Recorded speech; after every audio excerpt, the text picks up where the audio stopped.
sama-sama tayong magiging Saksi!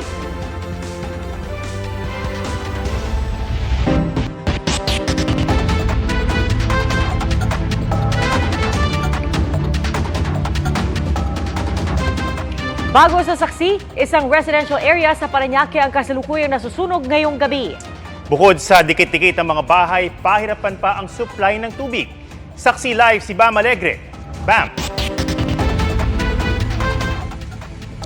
Piatom, patuloy na inaapula ng mga bumbero. Itong sumiklab na sunog dito sa Barangay San Isidro sa Parañaque kaninang pasado alas 7 kagabi. At ngayon ay ito yung butas na nilikha ng mga bumbero para marating ang sunog.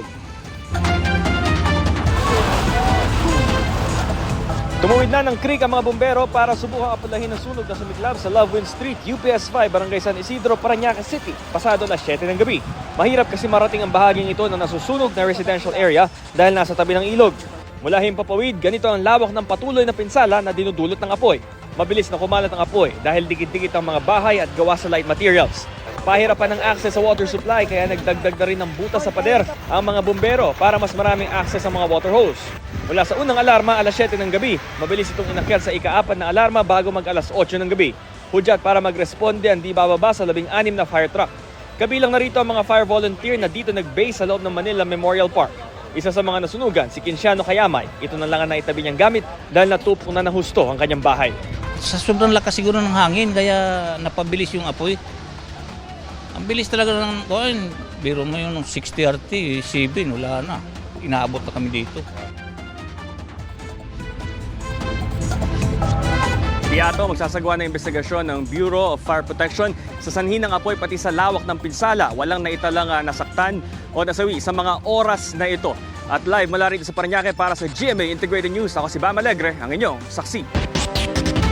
Apela sa Court of Appeals ang pamilya ni Jemboy Baltazar ang binatilyong napatay ng mga pulis na botas noong 2023 matapos mapagkamalang suspect.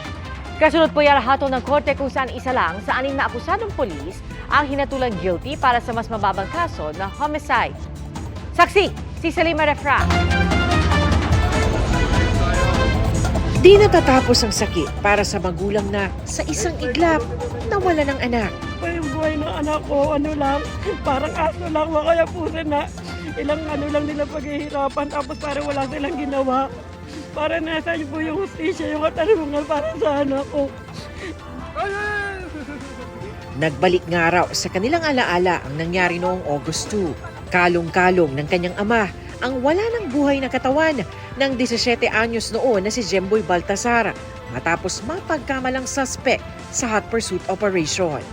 Bumalik sa akin na alaala yung nung makita ko sa balsa na parang pinatay uli siya.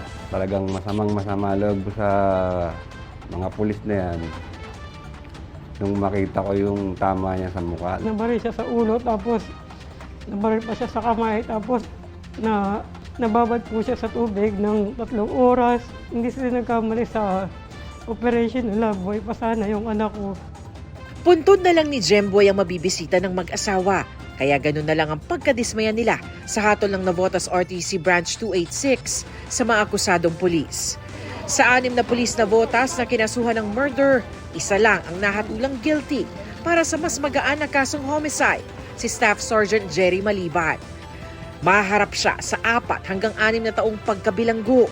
Napatunayan sa korte base sa mga ebidensya na ang balang tumama kay Jemboy ay galing sa baril ni Maliban na siya raw unang nagpaputok noon.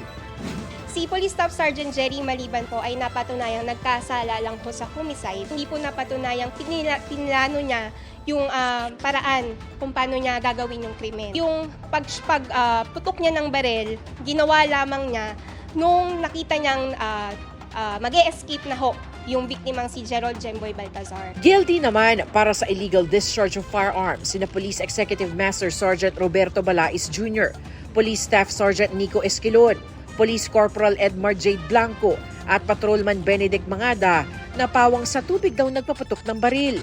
4 na bang pagkakakulong ang pinataw sa kanila, pero pinapabawas pa rito ang kanilang preventive imprisonment at kung lumabas na pasok na ito sa kanilang sentensya ay dapat palayain daw agad sila.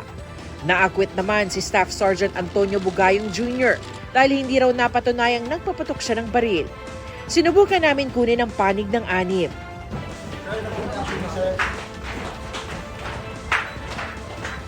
Nakulong lang sila ng 4 na buwan. Nakakabalik sila sa pamilya nila. Pero ikaw hindi na. Kahit isang milyon sila mag-sorry sa akin, hindi ko sila mapapatawad.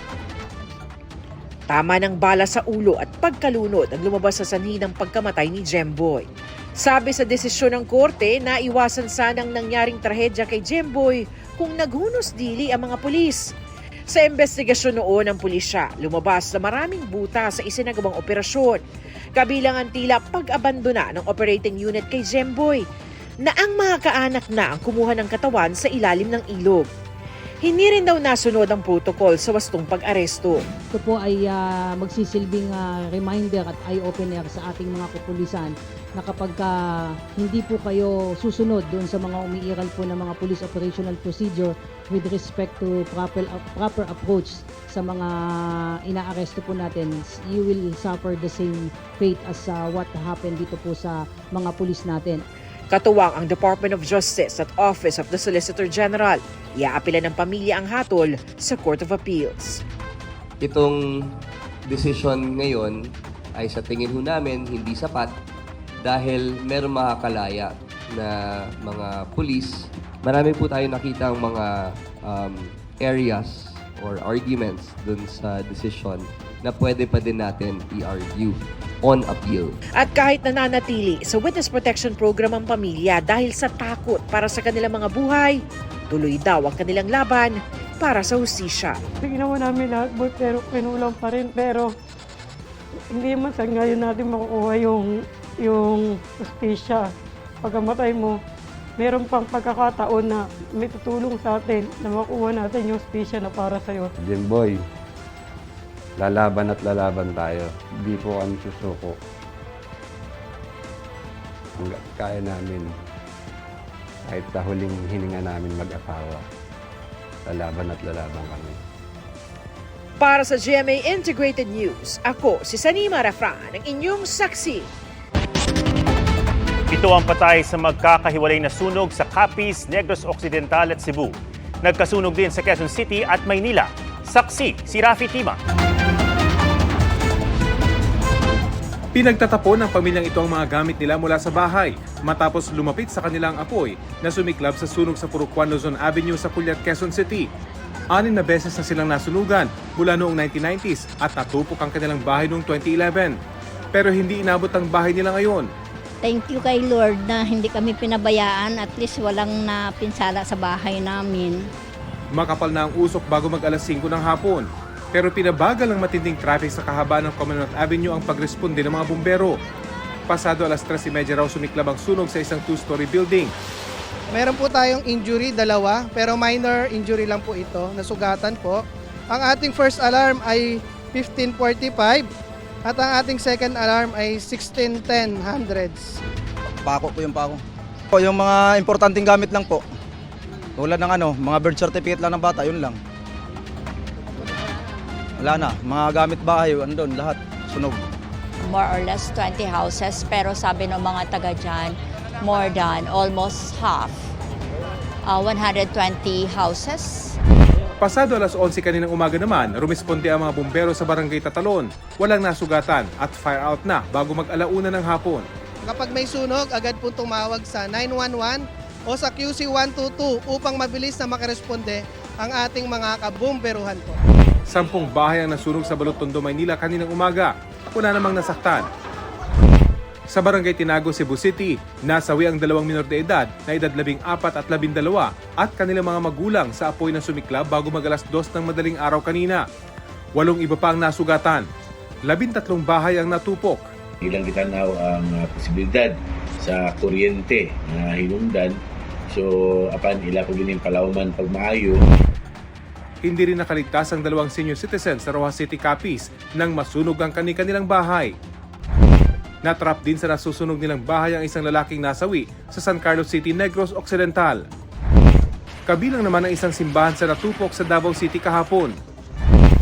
Sa datos ng Bureau of Fire Protection, 2,796 na ang naitalang fire incident sa bansa mula January 1, 2024 hanggang ngayong araw. halos 26% ang itinaas kumpara sa parehong panahon noong nakaraang taon. Halos 50% naman ang itinaas ng bilang ng mga sibilyang nasawi. Pinag-iingat ng BFP ang publiko sa panganib ng sunog lalo't papasok pa lang ang buwan ng Marso o Fire Prevention Month. Para sa GMA Integrated News, ako si Rafi Tima, ang inyong saksi. Natagpo ang patay sa sagingan ang isang babaeng 8 taong gulang na hininalang ginahasa pa sa Maragusan, Davao de Oro. Nakadapa ng matagpuan ng bata na may malaking sugat sa kanyang mukha at lieg. Ayon sa ina ng bata, araw ng linggo, na magtampo umano ang biktima dahil hindi pinayagang sumama sa kanyang tiyahin na pupunta sa Cotabato. Hindi na raw nakauwi ang anak. Ayon sa mga pulis, bago natagpo ang patay ang bata, may nakakita sa kanya at sa isa pang lalaki sa sagingan. Na-recover ang isang charger at mga sigarilyo na pinaniniwala ang pagmamay-ari ng suspect. Arestado na ang suspect na hindi raw inamin ang krimen. Bawal na, takaw disgrasya pa ang ginawang pagpasok sa expressway ng isang rider na muntik pang sumalpok sa kasalubong na truck. Saksi si Joseph Moro.